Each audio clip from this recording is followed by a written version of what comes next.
રાજકોટમાં એપ્રિલ મહિનાની શરૂઆતથી જ તાપમાનનો પારો 40 થી 45 ડિગ્રી આસપાસ રહે છે, ત્યારે આ કાળઝાળ ગરમીનો સામનો રાજકોટવાસીઓ કરી રહ્યા છે. રાજકોટમાં હીટવેવ સામે રક્ષણ મેળવી સુરક્ષિત રહેવા પ્રજાજનો માટે મનપા તંત્ર દ્વારા માર્ગદર્શિકા બહાર પાડવામાં આવી છે.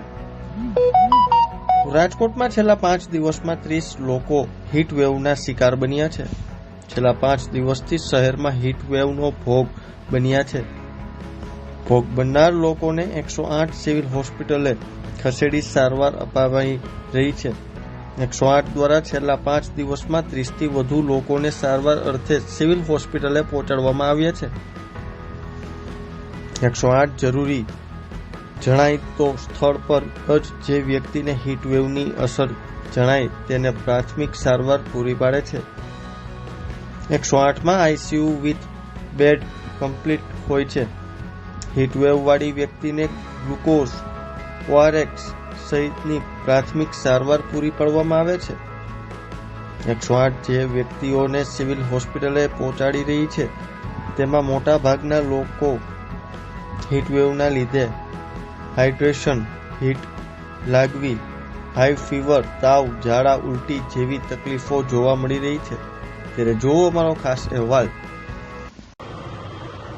જનરલી જોવા જઈએ તો રાજકોટ જિલ્લામાં ગરમીનું પ્રમાણ સતત વધી રહ્યું છે.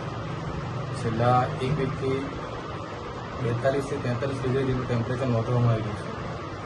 રાજકોટ જિલ્લામાં ગરમીનું પ્રમાણ જે વધી રહ્યું છે એના અનુસંધાનમાં રાજકોટ જિલ્લામાં કુલ 42 જેટલી એમ્બ્યુલન્સ કાર્યરત છે અને જે એમ્બ્યુલન્સ છે એ પૂરતા પ્રમાણમાં મેડિસિન સાથે સુસજ્જ છે અને જે સ્ટાફ છે એ પૂરેપૂરો તાલીમબદ્ધ અને યોગ્ય તાલીમ સાથે ટ્રીટમેન્ટ માટે તત્પર રહી રહ્યો છે.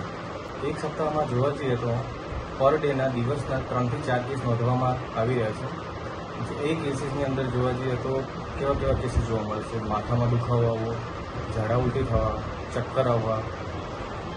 આવા કેસીસમાં એમ્બ્યુલન્સ પૂરતા પ્રમાણમાં પહોંચી રહી છે અને 3 થી 4 કેસ દિવસના હોવાના કારણે એક વીકમાં અંદાજિત 30 કેસ જોવા મળી રહ્યા છે. લોકોને અપીલ એટલી રહેશે કે ગરમીમાં બપોરના સમયમાં 12 થી 3નો જે ટાઈમ છે એવા સમયમાં બહાર જવાનું ટાળવું જોઈએ. જે નાના બાળકો છે, ઉંમરલાયક વૃદ્ધો છે, સગર્ભા બહેનો છે, એવા બહેનોએ ખાસ ધ્યાન રાખવું જોઈએ.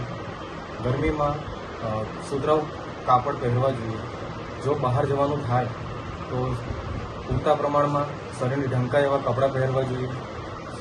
પૂરતા પ્રમાણમાં પાણી પીવું જોઈએ. શરીરને હાઇડ્રેટ રાખવું જોઈએ અને ગરમીથી એવોઇડ થવા માટે હંમેશા શરીરને પૂરતા પ્રમાણમાં જે પણ મિનરલ અને વિટામિનની જરૂર પડે એ પ્રમાણે પ્રવાહી લેવું જોઈએ. 108ની અંદર આગામી તૈયારીઓ માટે પૂરતા પ્રમાણમાં મેડિસિન છે, જેવા કે ઓઆરએસ છે, પાઇન્ટ છે, ઇન્જેક્શન છે, ટેબ્લેટ ફોર્મ છે અને જે સ્ટાફ છે એ પૂરતા પ્રમાણમાં સુસજ્જ છે અને તાલીમબદ્ધ છે, જે દરેક પ્રકારની ઇમરજન્સી હેન્ડલ કરવામાં પૂરેપૂરો 24/7 તૈયાર છે.